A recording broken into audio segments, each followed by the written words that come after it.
ဒီနေ့တင်ဆက်ပေးမယ့်အပိုင်းလေးကတော့ထိုင်းတဲ့ဇလန်တိုတွေစုစည်းထားတဲ့ Terror Tuesday ရုပ်ရှင်တွေကသမီးကြီးစားတွေကြားမှာဂရိမတီလိမ်ညာဖုံးကွယ်ခဲ့ရင်ဖြစ်လာမဲ့အကျိုးဆက်ကျိန်စာရဲ့ကြောက်စရာဇလန်လေးဖြစ်ပါတယ်။ပိုကောင်းအောင်အမြဲစူးစမ်းတင်ဆက်ပေးသွားမှာမို့ကြည့်ရှုဝေဖန်ပေးကြပါဦးနော်။ VPN လေးဖွင့်ပြီးကြည့်ရှုပေးကြဖို့လည်းမေတ္တာရက်ခံပါတယ်ရှင်။ဇလန်ရဲ့အစမှာနက်ကရေကူးကန်ထဲမှာဘောလုံးမျိုးနေအောင်တွေ့ရပါတယ်။ဒါကြောင့်သူ့ချစ်သူတောင်ကထိလန့်ကြားနဲ့ကူညီဖို့ခုံဆင်းသွားပေမဲ့လည်းသူမကရေမကူးတက်တာမို့လို့ပြန်နစ်နေပါတယ်။ခုနကဘောလုံးကြီးဖြစ်နေတဲ့နက်ကသူမကိုပဲအမြန်ကယ်တင်ခဲ့ရပြီးရေကူးကန်ထဲကနေဆွဲထုတ်ပေးခဲ့ရပါတယ်။ကံမော်ရောက်တော့တောင်ကဘာလို့ရေနစ်နေသလိုဟန်ဆောင်ရတာလဲလူကိုစိတ်ပူအောင်လုပ်တယ်ဆိုပြီးပြောတော့နက်ကရေထဲမှာအနားယူနေတာပါလို့ပြန်ဖြစ်ပြီးရေမကူးတက်ဖဲနဲ့ဘာလို့ရေထဲခုံဆင်းရတာလဲလို့ပြန်မေးပါတယ်။တောင်ကနက်ရင်နစ်နေတယ်လို့ထင်ပြီးကယ်ဖို့ပဲတွေးမိတဲ့ကြောင့်ကြံတာမစင်းစားနိုင်ခဲ့ဘူးလို့ဖြေပါတယ်။အဲ့ဒီကနေ10နှစ်အကြာမှာတောင်နဲ့နက်တို့ကတွဲနေကြသေးပါပဲ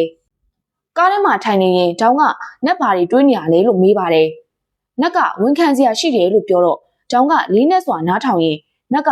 ဒီနေ့ပြည်ကြီးငါးပေါင်းစားကျင်တယ်လို့ပြောလိုက်တော့တောင်ကရီပြီးတော့တခုခုကြီးကြီးမားမားများဖြစ်လို့လားဆိုပြီးရင်တို့အောင်လုပ်တယ်လို့ပြောပါတော့တယ်။တောင်ကအပြန်မသွားစားမယ်လို့ပြန်ပြောပြီးတန့်စင်ကန်ခဏသွားအောင်မယ်ဆိုကထွက်သွားပါတယ်။ကြည့်ရတာသူတို့ရောက်နေတာဖះเจ้าတစ်ခုလို့ထင်ရပါတယ်။သူမထွက်သွားပြီးနောက်နက်ကသူ့အီးမေးလ်ကိုဆက်လိုက်တဲ့အချိန်ဘိတုကပညာရှင်ယာရုနဲ့ကမ်းလှမ်းလာတဲ့ message တစ်စောင်ကိုမြင်လိုက်ရပါတယ်။နောက်တစ်ခါမှသူတို့အတွဲကဖះเจ้าတွေကနန်းတစ်ခုစီအတူဝင်လာကြတယ်။အထက်ကနတ်ရုပ်ကိုမြင်တော့နက်ကကြောက်စရာကြီးနော်လို့ပြောလိုက်တယ်။ကျောင်းကတိုးတိုးပြောအဖွားကြားသွားရင်စိတ်ဆိုးလိမ့်မယ်ဆိုကသူတို့နောက်မှာထိုင်နေတဲ့မိမကြီးတယောက်ကိုမြင်ရမှာပါ။ပြီးတော့ကျောင်းကထိုမိမကြီးစီတွားလိုက်ပြီးပူဇော်ပစ္စည်း2ယောက်စာတောင်းလိုက်တယ်။မိမကြီးကလည်းနတ်ဖျားမကိုဘလို့ဆူတောင်းရမလဲဆိုတာရောသိရလားလို့ပြန်မေးတယ်။ကျောင်းကသူမကမကြာခဏလာလေးရှိရမို့သိတယ်လို့ပြန်ဖြေတယ်။ပြီးတော့သူမချစ်သူနက်ကဒီအနီးနားကကမ်းခြေရဲ့ဗီလာတစ်ခုမှာစီမံကိန်းကိုစတင်နေရကြောင်းဘန်ကောက်ကနေဆူတောင်းဖို့လာခဲ့တာလို့ထပ်ပြောတယ်။ဆက်ပြီးတော့ကျောင်းကနတ်ဖျားမကိုဆူတောင်းခဲ့လို့သာနတ်နဲ့ဆုံတွေ့ခဲ့ရတာယုံကြည်တယ်လို့လည်းပြောပါတယ်။မိမကြီးကမင်းတို့နှစ်ယောက်တွဲတာဘလောက်ကြာပြီလဲလို့မေးတော့ကျောင်းက10နှစ်လောက်ရှိပြီးကောလိပ်တက်တုန်းကစတွဲခဲ့တာလို့ပြန်ဖြေတယ်။နက်ကစကားဝင်ဖြတ်လိုက်ပြီးတွားကြရအောင်လို့ပြောလိုက်တော့မိမကြီးကသူ့ကိုပြောတော့တယ်။ဒီနေ့ခေတ်လူတွေကဒီနေရာရဲ့နောက်ခံသမိုင်းကိုတကယ်မသိကြဘူးပဲ။တကယ်ယုံကြည်သက်ဝင်တဲ့သူတွေပဲနတ်ဖျားမကိုဝတ်ပြုတင်တာ။မင်းရောနတ်ဖျားမရဲ့စစ်မှန်တဲ့ဒဏ္ဍာရီကိုသိကျင်လားလို့မေးပါတယ်။ပြီးတော့သူမကဆက်ပြောပြတယ်။နတ်ဖျားမကလူဘဝတုန်းကမင်းသားတစ်ပါးကိုချစ်မိသွားတဲ့ရိုးရိုးနှိမ့်တက်ငါတဲ့ရဲ့တမီးဖြစ်ခဲ့တာပါ။ဒါကြောင့်နတ်ဖျားမရဲ့အချစ်ကတားမြစ်ချက်တွေနဲ့အချစ်စစ်တစ်ခုဖြစ်ခဲ့ရပါတယ်။နောက်ပိုင်းမှာသူ့အချစ်ဇာတ်လမ်းကိုမျိုးရိုးမြင့်မူးမတ်တွေတိတ်သွားတဲ့အခါမှာတော့ဘရင်ကြီးစီလျှောက်ထားပြီးတိုင်တန်းခဲ့ကြပါတယ်။ DPR တွေနာကျင်မှုတွေကနေလွတ်မြောက်ဖို့နတ်ဖျားမဖြစ်မဲ့မင်းကလေးကကိုအဆုံးသတ်ဖို့ရွေးချယ်ခဲ့တာပါ။ဒါကတော့နတ်ဖျားမရဲ့အတိတ်ကဝမ်းနည်းဖွယ်အချစ်ဇာတ်လမ်းတစ်ပုဒ်ဖြစ်လာခဲ့ပြီးအဲ့ဒီနောက်ပိုင်းလူတွေကအချစ်ရေးကိစ္စအတွက်ဒီနေရာကိုလာရောက်ဆူတောင်းရင်ဆူတောင်းပြည့်တယ်ဆိုတာကနေနတ်ဖျားမဖြစ်လာခဲ့တာပါ။ပြီးတော့နတ်ဖျားမချစ်ခဲ့တဲ့မင်းသားကတခြားမင်းသမီးတစ်ပါးနဲ့ဆက်ဆက်ထားပြီးသားဖြစ်နေတယ်ဆိုတာနောက်မှသိလိုက်ရတာပါ။တကယ်တော့မင်းသားကတန်ဃာတဲ့ရဲ့သမီးကိုအပျော်အတွက်ဖောက်ပြန်ပြီးနောက်သူမကိုစွန့်ပစ်ခဲ့တာပါ။ဒါပေမဲ့တစ္ဆာဖောက်ခြင်းရဲ့အကျိုးဆက်တွေကနေလွတ်မြောက်နိုင်တဲ့လူတော့မရှိပါဘူး။တန်ဃာတဲ့သမီးကနတ်ဖျားမဖြစ်လာတဲ့အခါမင်းသားနဲ့သူ့ချစ်သူမင်းသမီးတို့ပြန်လာတဲ့လမ်းမှာမုန်တိုင်းတစ်ခုကိုဖန်တီးပြီးလက်စားချေအသက်နှုတ်ခဲ့ပါတယ်။ဇလန်အဆုံးမှာတော့မိမကြီးကဂျားကနတ်ဖျားမရဲ့စစ်မှန်တဲ့ဒဏ္ဍာရီပဲလို့ပြောပါတယ်။နတ်ဖျားမဟာအချစ်ဆိုတာရှင်တန်ခြင်းနဲ့တိတ်ဆုံးခြင်းရဲ့ကိစ္စတစ်ခုလို့ယုံကြည်ပါတယ်။တခါတရံမှာသူမရဲ့စွမ်းအားကိုအသုံးပြုပြီးချစ်သူတွေရဲ့စစ်မှန်တဲ့အချစ်နဲ့မေတ္တာကိုဖော်ထုတ်တတ်ပါတယ်။ဒါကြောင့်ဆူတောင်းခြင်းမပြုခင်တေချာစဉ်းစားကြဖို့လိုတယ်လို့ပြောတယ်။ဘာလို့လဲဆိုတော့သူ့စီလာဆူတောင်းတဲ့အတွဲတွေကနှစ်ယောက်တည်းကတယောက်သာတစ္ဆာဖောက်ခဲ့ရင်နတ်ဖျားမကခွင့်လို့မှာမဟုတ်လို့ပါပဲ။ထို့နောက်နတ်တို့အတွက်ကလည်းအချင်းချင်းတစ္ဆာရှိရှိနဲ့ရိုးသားစွာနေထိုင်သွားပါမယ်လို့နတ်ဖျားမရှိမှဂရုပေးကြပြီးထောင်ပရချစ်နိုင်ပါရစေလို့ဆုတောင်းခဲ့ကြပါတယ်။ပြီးတော့သူတို့ကကကြမ္မာဖတ်တဲ့ဟောစာဘူးကိုတယောက်တပူးကန်ပြီးလှုပ်ခါလိုက်တဲ့အခါဒိုချောင်းတစ်ချောင်းစီပြုတ်ကျလာပါတယ်။အော်စရာကောင်းတာကနှစ်ယောက်စလုံးကနံပါတ်7ပါတဲ့ဒုတ်တွေရခဲ့ကြတာပါ။ထို့နောက်နံပါတ်နဲ့ကိုက်ညီတဲ့ဟောစာရွက်ကိုတွားယူပြီးဖတ်ဖို့လုပ်တော့စာရွက်ကရေးရီဆူရွှဲနေရကြောင်းနက်ကဖတ်မနေတော့ဖို့ပြောကပြန်ထားလိုက်ပြီးအိမ်ပြန်နောက်ကျမှဆိုလို့တွားကြရအောင်လို့ပြောလိုက်တယ်။သူတို့ရဲ့စာရွက်မှာရေးထားတဲ့ဟောစာကတော့မင်းရဲ့ပြဿနာတွေကိုဖုံးကွယ်ထားရင်မင်းရဲ့အချစ်ကိုထိခိုက်လိမ့်မယ်။ဆက်ပြီးတိတ်တိတ်နေနေရင်မင်းအရာအလုံးကိုလုံးဝဆုံးရှုံးသွားနိုင်တယ်ဆိုပြီးတော့ပါ။ပြီးတော့ဇလန်းက နက်အီးမေးလ်ဖတ်တဲ့အခန်းကိုပြန်ပြခဲ့ပြီးတကယ်တော့နက်ရခဲ့တဲ့အလုပ်ကမ်းလှမ်းစာကနိုင်ငံခြားကခေါ်စာပါဒါကိုပြောရင်တောင်ကမလွတ်မှာဆိုလို့လှုပ်ဝက်ထားခဲ့ပါတယ်ထို့နောက်နက်နဲ့တောင်တို့ကတောင်ရဲ့အဖေနဲ့ဗီဒီယိုကောပြောနေကြပါတယ်တောင်အဖေကနက်ရဲ့ဗီလာလုပ်ငန်းကိုချီကျူးကုန်ပြုပြီးဖုခက်မှာလည်းအပန်းဖြေစကန်အသစ်တစ်ခုထပ်ဆောက်တဲ့အခါအတူတူလှုပ်ကြဖို့အစီအစဉ်တွေကိုပြောပြခဲ့တယ်နက်ကတော့နိုင်ငံခြားပဲသွားချင်စေဖြစ်နေတာမို့ဝန်ခံရလေခက်နေပဲသူဦးဆောင်ပါမယ်လို့သာစိတ်မပါလက်မပါနဲ့ပြောလိုက်ရပါတယ်အဲ့ဒီနောက်နက်တို့နှစ်ယောက်အတူထိုင်နေကြပြီးနက်ကအကြောင်းကိုအမှတ်တိုင်းပြောပြဖို့စူးစမ်းနေပေမဲ့လေသူဘာမှမပြောရသေးခင်မှာပဲတောင်ကတငယ်ချင်းရဲ့မင်္ဂလာနှစ်ပတ်လည်နေ့ကဗီဒီယိုကိုပြကအတူသွားခဲ့တာ2နှစ်တောင်ပြည့်ပြီနော်လို့ပြောလိုက်ပါတယ်ပြီးတော့ကျမတို့ဘွဲရပြီးကစားကတငယ်ချင်းတယောက်ယောက်လက်ထက်တိုင်းစိုးလုံးနေလို့ထင်ခဲ့မိတယ်အင်းလေသူတို့ရဲ့ချစ်သူအိမ်တော်ဘက်ကိုဆုံးရှုံးရမှာကြောက်လို့စောစောယူကြတာနေမယ်လို့ပြောပါတယ်ထို့နောက်သူမကကျမတို့အသက်ကြီးတဲ့အထိအတူတူနေထိုင်ကြပြီးအဖမ်းဖြေစခန်းကိုလည်းအတူတူစီမံခန့်ခွဲကြမယ်နော်လို့စစ်ကူးချိုလေးတွေနဲ့ပြောလိုက်ပါတယ်ဒီလိုနဲ့နက်လေတောင်ဘာမှမပြောပြဖြစ်တော့ပါဘူးညနေဆောင်တော့နက်ကရေကူးကန်ဘေးမှာစိတ်ပြက်လက်ပြက်နဲ့လဲလျောင်းနေတော့သူ့နားထဲမှာပင်လယ်ကလေတိုက်ခတ်တန်တဲ့အတူချူတန်တိုးတိုးလေးပါကြားလိုက်ရတယ်သူလည်းထထိုင်လိုက်ပြီးဘယ်ရအတန်လေးလို့ကြည့်လိုက်တော့တဲတောင်မြင်ကနေနတ်ဖျားမကသူ့ကိုရက်ကြည့်နေတာမြင်လိုက်ရပြီးကြောက်ရွံ့မှုကလွှမ်းမိုးသွားပါတော့တယ်ညရောက်လာတော့နက်လေအခန်းတကားပိတ်တော့မယ်လို့တဲ့အခါဘီလာအပြင်ဘက်မှာနတ်ဖျားမရက်နေတာကိုထက်မြင်လိုက်ရပြန်တယ်ကြောက်လန့်တကြားဖြစ်သွားပြီးတကားကိုအမြန်ပိတ်လက်ထွက်သွားလိုက်တယ်မိတွေကိုလည်းအမြန်ပိတ်ပြီးအပေါ်ထက်တက်ဖို့ပြေးသွားမယ်လို့တောင်းကသူမအတွက်ရေယူလာပေးဖို့လှမ်းអော်တာကြားလိုက်ရပါတယ်နက်ကရေပလင်းနဲ့ဖန်ခွက်ကိုမြ мян ယူပြီးလှေကားပေါ်တက်သွားပေမဲ့ရုတ်တရက်နတ်ဖျားမကရေကူးကန်နားမှာရောက်နေပြန်တာကိုခံစားလိုက်ရတယ်အဲ့ဒီအချိန်မှာပဲတောင်းကလှေကားကဆင်းလာပြီးသူပြောတာကိုကြားရလားလို့မေးပြီးပြန်တက်သွားတဲ့အခါနက်ကနတ်ဖျားမကိုပြန်လှည့်ကြည့်တော့ပျောက်သွားပါပြီ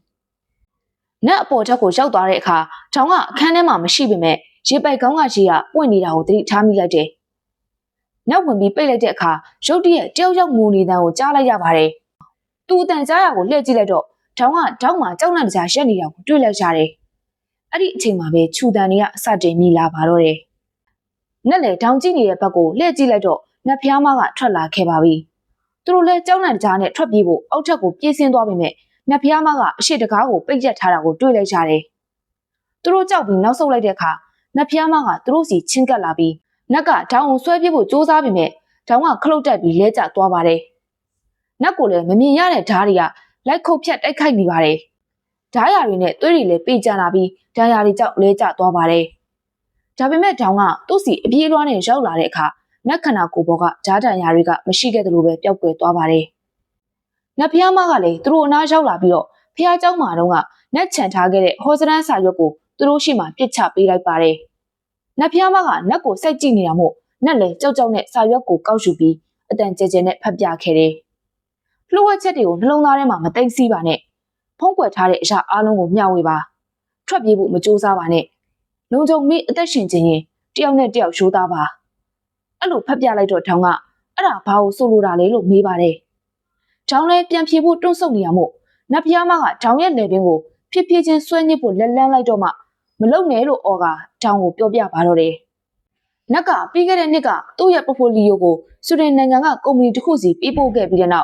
်အဲ့ဒီကုမ္ပဏီကသူ့ကိုအလုပ်ကမ်းလှမ်းခဲ့တယ်လို့ပြောပြတယ်။ပြီးတော့သူရန်အိမ်မက်မခဲ့ရတဲ့နိုင်ငံကအလုပ်ခေါ်ဆောင်မှုသူလက်ခံခဲ့တယ်လို့ဝန်ခံလိုက်ပါတယ်။နက်ကကျောင်းသားဘဝတွေကနိုင်ငံခြားမှာပဲအခြေချဖို့စူးစမ်းကျင်ခဲ့တာမို့အခုသူအခွင့်အရေးရနေပြီလို့တောင်းကိုပြောပါတယ်။ပြီးတော့တောင်းသူ့ကိုခွင့်ပြုပေးနိုင်မလားလို့မေးလိုက်တယ်။တောင်းကပန်းဖြေစခန်းကိုသူမတယောက်တည်းစီမံခန့်ခွဲခိုင်းနေရလားလို့မေးခွန်းပြန်ထုတ်ပြီးသူမကတော့ဒီနေရာကိုပဲချစ်မြတ်လို့ပြီးဒီမှာပဲနေကျင်တယ်လို့ဆိုကနက်လေဒီမှာပဲသူမနဲ့အတူနေတင်တယ်လို့ပြောပါတယ်။ပြီးတော့အဲ့ဒီမနက်အစောပိုင်းကသူတို့ရဲ့အနာဂတ်အတွက်နတ်ဖျားမစီမှာချက်ပြီးရှင်းလင်းပြတ်တာအောင်ဆူတောင်းခဲ့တယ်လို့ပြောလာပါတယ်။တောင်းကနက်ကိုသူတို့လက်ထပ်ဖို့အတွက်ရောစိတ်ကူးဘူးလားလို့မေးတော့နက်ကတိတ်ဆိတ်နေခဲ့တာမို့တောင်းကမျက်ရည်ကျသွားကထထွက်သွားဖို့လို့တော့နတ်ဖျားမကထောင်ရဲ့နှလုံးတွေကိုပိတ်ချလိုက်ပါတယ်။ပြီးတော့အတိတ်ကိုပြန်ပြတ်တာပြီးခဲ့တယ်။ထောင်ရောက်နေတာကသူမတငယ်ချင်းရဲ့ကိုဝင်အတွက်ဂုဏ်ပြုတဲ့အခမ်းအနားမှာပါ။ထောင်ရဲ့တငယ်ချင်းကပထမနှစ်ပါတီကနေသူမရဲ့ကလေးအတွက်ဂုဏ်ပြုပွဲအထိဒီနေရာကိုအသုံးပြုခွင့်ပေးတဲ့အတွက်ကျေးဇူးတင်ကြောင်းပြောနေပါတယ်။ထောင်ကအချင်းတွေကိုစိတ်ရှုပ်ထွေးနေပြီးဘာတွေဖြစ်နေရလဲလို့သိချင်နေပါတယ်။ထောင်တငယ်ချင်းကနတ်ဘက်မှာလဲရံဖြစ်ထားရလားလို့မေးတော့ထောင်ကမဟုတ်ဘူးလို့ပြောလိုက်တဲ့အခါ သူမရဲ့တငယ်ချင်းကနေနတ်ဖျားမအဖြစ်ပြောင်းလဲသွားပြီးဘယ်တော့မှမင်္ဂလာဆောင်ပါလေလို့ကြောက်စရာကောင်းစွာနဲ့မေးပါတယ်။တောင်တယောက်အံ့ဩနေတော့နတ်ဖျားမကနတ်ကိုချုပ်ကင်ထားတာကိုမြင်လိုက်ရတယ်။နတ်ဖျားမကတောင်ကိုသူမတငယ်ချင်းရဲ့ကလေးဂုံပြူပွဲတုန်းကပြောခဲ့တာတွေကိုပြန်ပြောခိုင်းတော့တယ်။တောင်ကတွန့်ဆုတ်နေပေမဲ့ပြောလိုက်ရပါတော့တယ်။တောင်ကသူမရဲ့တငယ်ချင်းကိုဒီကြားထဲတိတ်မတွေးဖြစ်တော့တာကသူ့တငယ်ချင်းတို့နှစ်ယောက်ရဲ့အိမ်တောင်ရေးဘဝကိုအားကြတာကြောင့်ဖြစ်ပြီးဘာလို့နတ်နဲ့သူကသူတို့လိုမဖြစ်နိုင်ရတာလဲသူတကယ်မွန်းချက်တယ်လို့ပြောလိုက်ပါတယ်ပြီးတော့သူ့အပေါ်ကျမရဲ့ခံစားချက်တွေပျောက်ကွယ်သွားမှစိုးတယ်အရင်ကလိုကြည်ကြည်နူးနူးနဲ့စကားပြောချင်ရုံပါပဲကျမနက်နဲ့လက်ထက်ချင်တယ်ဘာလို့လဲဆိုတော့သူ့ကိုဆုံးရှုံးရတာထက်စာရင်ဘလို့အခြေအနေနဲ့ပဲဖြစ်ဖြစ်အတူရှိနေရတာကပိုကောင်းပါတယ်လို့ပြောပါတယ်နောက်ဆုံးတော့ထောင်ကနတ်ကိုတခုခုပြန်ပြောပါအောင်လို့ဆိုတော့နတ်ကထပြီးထွက်သွားဖို့လုပ်တယ်ထောင်ကသူ့ကိုတောက်ဖို့စူးစမ်းပြီးသူ့ကိုထွက်သွားစေချင်တာမဟုတ်ဘူးလို့ပြောကအရင်ကလိုပြန်ဖြစ်လို့ရမလားလို့မေးပါတယ်။သူမအရာအလုံးကိုဖွင့်ဟပြီးပါပြီလို့ပြောပေမဲ့နတ်ကမကောင်းဆိုးဝါးအတန်ပြောင်းသွားကဒါတွေအလုံးကိုမင်းတကယ်ပြောခဲ့တာလားလို့မေးလိုက်ပြီးနတ်ကသူ့မျက်နှာကအရေပြားကိုဆွဲခွာပစ်လိုက်တာကြောင့်တောင်ကြောက်လန့်ပြီးလဲကျသွားခဲ့တယ်။နတ်နားတိုးလာတဲ့အခါသူ့ကိုထွက်သွားဖို့တောင်းပန်ပြီးရုတ်တရက်အတိတ်ကိုပြန်သတိရလာပါတယ်။ကျောင်းအဖေကသူတို့ဘေးမှာထိုင်နေတယ်လို့မြင်နေရပေမဲ့တကယ်တော့နတ်ဖျားမှပါပဲ။မင်းတို့နှစ်ယောက်ငါ့ကိုဘာပြောစရာရှိသေးလဲလို့မေးပြီးနတ်ဖျားမကတောင်ကိုစပြောခိုင်းပေမဲ့သူမတွန့်ဆုတ်နေတဲ့အခါနတ်ဖျားမကနတ်ရဲ့အလုပ်ကြောင့်ပြောဖို့ခိုင်းတယ်။အတိတ်ကိုပြန်ပြောင်းပြောပြရင်တောင်ကသူ့အဖေကိုသူမအလုပ်ရှာနေတာအဆင်မပြေဘူးလို့ပြောတဲ့အခါအဖေကနတ်စီအကူအညီတောင်းဖို့အကြံပေးတယ်။တောင်ကအဲ့လိုသူများစီစဉ်ပေးတဲ့အလုပ်မျိုးကိုမလုပ်ချင်ဘူးလို့ပြန်ပြောခဲ့ပါတယ်။ပြီးတော့တောင်ရဲ့အဖေကလုပ်ငန်းရှင်တယောက်နဲ့စကားပြောပြီးပြီမို့နတ်ကိုသူတို့ရဲ့အပန်းဖြေစခန်းမှာဦးဆောင်ဖို့ငှားရမ်းလို့ရမလားလို့မေးတဲ့အခါတောင်ကနတ်မလုပ်ချင်မှသိပေမဲ့နတ်ရှိနေရင်အဖေတာဝန်တွေပေါ့စီမှာမို့တတိရက်နဲ့လှုပ်ခိုင်းခဲ့တာပါလို့ဝန်ခံခဲ့တယ်။တောင်ကနတ်ကိုအဲ့လိုသဘောတူမိခဲ့တာကနတ်ပိုတိုးတက်စေဖို့အတွက်ပါလို့ပြောပြီးနားလည်ပေးနိုင်မလားလို့မေးခဲ့ပေမဲ့နတ်ကခက်ထက်ထန်ပြက်ဖြစ်ပြီးသူ့ကိုတနာလို့ဒီအချိန်တွေကိုရောက်အောင်တွဲခေါ်ခဲ့တဲ့သဘောလားလို့ပြောလိုက်ပါတယ်။တောင်ကဆွေရင်ကအလုပ်ကိစ္စကိုကျမနားလည်နိုင်ပါတယ်။ဒါပေမဲ့ခဏတာပဲဖြစ်ဖြစ်ကျမအတွက်ဆက်ရှိပေးနိုင်မလားလို့မေးတော့ရုတ်တရက်နတ်ဖျားမကပျောက်ကွယ်သွားပါတယ်။နတ်ကတောင်ကိုသူ့မကြောင့်သူ့ဘဲမှမသွားရပဲအမြဲပိတ်လောင်ခံခဲ့ရတာသိတဲ့နယ်လို့ပြန်ပြောတယ်။တောင်ကတော့သူ့မအဲ့လိုမလုပ်ခဲ့ပါဘူးလို့သာပြန်ပြောနေတော့နတ်ကသူ့အိမ်မက်ကိုသူ့မအတွက်ဆွန့်လွတ်ခဲ့ရတာလို့မတွေးခဲ့ပေးဘူးလားဆိုပြီးမေးလိုက်ပါတယ်။ဆက်ပြီးနတ်ကတောင်နဲ့တူပိတ်မိနေတယ်လို့ခံစားရတဲ့ဘဝကနေလွတ်မြောက်ဖို့နောက်ဆုံးအခွင့်အရေးအဖြစ်ပြပမှာလှုပ်ရှားခဲ့တာဖြစ်ကြောင်းဝန်ခံခဲ့တယ်။တောင်ကဘာလို့အဲ့လောက်ထိဖြစ်သွားရတာလဲလို့မေးပြီးသူမကနတ်ကိုတခါမှပိတ်လောင်ထားဖို့မတွေးခဲ့မိကြောင်းပြန်ပြောပါတယ်။ခဏအကြာမှာနတ်ဖျားမှပြန်ပေါ်လာပြီးထောင်ရဲ့နာနာကက်ကမင်းကိုယ်တိုင်ငါစီမှာသူနဲ့ထာဝရရှိနေခြင်းတယ်လို့ဆူတောင်းခဲ့တာမဟုတ်ဘူးလားဆိုပြီးတိုးတိုးလေးမေးပါတယ်။တောင်ကထွက်ပြေးဖို့ထရလိုက်တော့နတ်ကမင်းဘာဆူတောင်းခဲ့တာလဲလို့ပြေးကလိုက်ဆွဲရမ်းပြီးအော်ဟစ်လိုက်တယ်။အပြင်မှာလဲမိုးတွေကတဲတဲမဲမဲရွာနေပြီးထောင်ရဲ့မျက်နှာကမိုးရေတွေကြားမှာအရေပြားတွေကကွာကျလာပါတယ်။ပြီးတော့နတ်ကိုသူတို့ဖျားเจ้าမှာတော့ကနတ်ကသူမနဲ့တူထာဝရရှိနေဖို့အတွက်ဘာမဆိုလုပ်ပေးဖို့ဆူတောင်းခဲ့တာလို့ဝန်ခံပါတယ်။ဒါပေမဲ့ဒီဆူတောင်းကနတ်အိမ်မက်ဖြစ်တဲ့နိုင်ငံသားမှာအလုပ်လုပ်ဖို့နဲ့နတ်ရဲ့စိတ်ကူးအလုံးကိုစွန့်လွတ်ရလိမ့်မယ်ဆိုတာသူမမသိခဲ့ပါဘူးလို့ပြောပါတယ်။တောင်ကပြန်တောင်းမှန်ပြီးသူ့ကိုထွက်မသွားစေခြင်းရုံမှာလို့ပြောပါတယ်။သူတို့လည်းရုံးရည်ဆန်ခတ်တွေဖြစ်ရင်ရေကူးကန်နဲ့ရောက်သွားကြပါတယ်။နတ်ကသူမကိုရေထဲနှစ်ဖို့စူးစမ်းခဲ့ပြီးအဲ့ဒီရှင်းနှစ်တာကိုပြန်ပေးလို့អော်လိုက်တော့ဂျုတ်တရက်အမှောင်ကျသွားပြီးခဏအကြာမှာနတ်ကတောင်းကိုလွတ်ပေးလိုက်ပါတယ်။ပြီးတော့မြင်ကွင်းကရှင်းနှစ်တာကာလကိုပြန်ပြောင်းသွားပြီးဇလန်းဆက်စချင်းနတ်ကရေကူးကန်ထဲမှာမျောနေတာကိုပြန်ပြထားပါတယ်။တောင်းကရေမကူးတတ်ပေမဲ့သူ့ကိုရေနစ်တယ်ထင်ပြီးကဲတင်မှုခုံဆင်းသွားပေမဲ့နတ်ကတောင်းကိုဆွဲကဲတင်ခဲ့ပြီးပြန်ထုတ်နိုင်ခဲ့ပါတယ်။နတ်ကဒါကတောင်းအလုံးလုံးတဲ့နေရာမလားလို့မေးတဲ့အခါသူမမိသားစုပိုင်ဗန်းဖြေစခန်းဖြစ်ကြောင်းရှင်းပြပါတယ်။ပြီးတော့တောင်းကနတ်ကိုရေကူးကန်ထဲမှာဘာလို့အဲ့လိုငုံနေရတာလဲလို့မေးတော့နတ်ကသူ့အရန်စိတ်ညစ်လို့ပြောပါတယ်။တောင်းကဒါဆိုသူတို့စကားပြောကြမလားလို့မေးတော့နတ်ကသူ့ရဲ့ပထမဆုံးရီးစားအကြောင်းပြောပြတယ်